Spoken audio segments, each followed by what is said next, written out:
تو یہ جو تکفیر کی لگات کرتے ہیں ان کے اوپر حد قذف نہیں ہونی چاہیے؟ ہونی چاہیے، بالکل ہونی چاہیے، کوئی شک نہیں ہے اس کے اندر.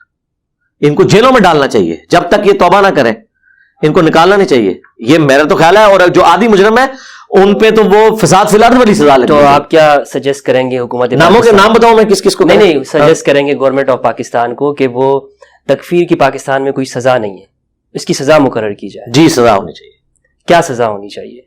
تکفیر کی سزا جو ہے سب سے پہلے تو کفر اس کی طرف لوٹ جائے گا. آپ فقی میں بات کرتا ہوں، جب کفر لوٹے گا اس کے اوپر توبہ پیش کی جائے، اگر توبہ نہیں ہے تو قتل مرتد کی سزا لگا دی جائے فقہ کے تحت جو مانتے ہیں. ظاہر ہے جی ان کی فقہ تو یہی کہتی ہے نا. ہاں پھر لوٹ جائے گا ان کے اوپر جب مسلمانوں کی وہ تکفیر کر رہے ہیں. پھر وہ یہ آپ کو کہے کہ یہ کفر دون الکفر ہے اور فلاں چیز ہے. تو اس کے لیے کوئی تعزیر کو مقرر کر لی جائے، ان کا منہ کالا کر کے ان مساجد کے اندر ان کو جو ہے رکھا جائے. بلکہ جن مسجدوں کے خطیب اور امام ہے نا ان کے سامنے پنجرے بنوائے جائیں بڑے، اور جس طرح ریچھ کو اور شیروں کو اس میں قید کیا جاتا ہے نا، ان کے منہ پہ کالک مال کے نا وہاں ان کو بند کیا جائے. یہ تعزیراً ان کے اوپر سزا مقرر کی جائے. علی بھائی اس میں یہ جس طرح ہمارے یہاں گورنمنٹ اداروں میں پوسٹنگ ہوتی ہے، ان کی بڑی مسجدوں سے نکال کر کسی گاؤں دیہات مسجد میں نہ بھیج دیا جائے دین کی خدمت کے لیے. تو وہاں اب یوٹیوب کا بھی ایک فتنہ آ گیا نا، وہاں جا کے یوٹیوب پہ چڑھانا شروع کر دیں گے.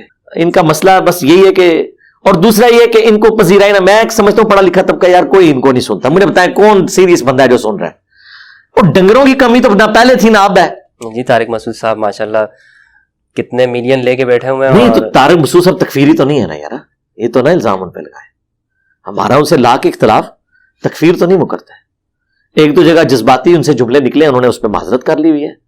ادروائز وہ تو اعلان کی انہوں نے. ہاں اعلان ہی کی ہے.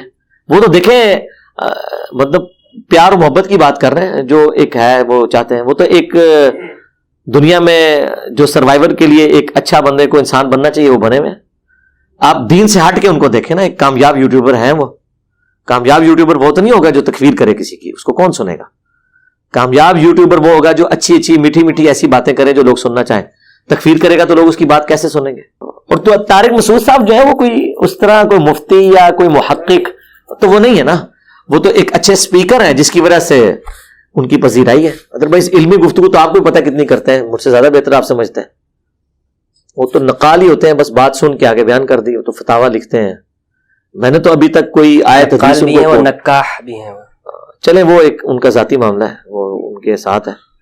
باقی ٹھیک ہے. طارق مسعود صاحب تو میں سمجھتا ہوں کہ جہاں ان تکفیری ملوں کو ہم دیکھتے ہیں تو طارق مسعود صاحب تو نعمت ہے. میں کہتا ہوں سارے طارق مسعود ہی بن جائیں تو تب بھی دنیا میں امن ہو جائے گا. ظاہر ہے جی بے ضرر لوگ ہیں. طارق جمیل بن جائیں سارے بے ضرر لوگ ہیں یار. یہ لوگ کون سی نیگیٹو سوچ کر رہے ہیں. ٹھیک ہے ہنسی مذاق کی کوئی بات کر دیں گے، کوئی آپ کو کسی بزرگ کا واقعہ سنا دیں گے، کوئی آپ کو کوئی حور کا قصہ سنا دیں گے، آپ دل بہلا لیں گے. اس سے کوئی اٹھ کے کسی کو مارے گا تو نہیں.